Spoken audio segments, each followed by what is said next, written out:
things strike me about the research. The first is that there is clearly a low trust environment, but it has been declining for many years, and it may be that in Western democracies we have to get used to a relatively low trust environment. We tend to throw up our hands and say this is terrible, but actually some people are always going to be trusted more than others.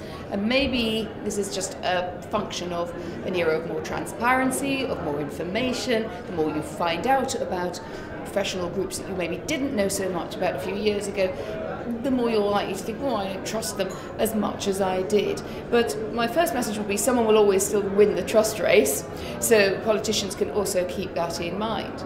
The second thing is that I think politicians have a very difficult task when it comes to trust, because the question is often sort of trust them to do what? We're much more likely to seek a confirmation bias about politicians who we support or support what we think are trustworthy. The others we're convinced are up to no good and wily and more likely to get involved in things that we don't approve of. So we have to be a little bit careful about what we mean by trust.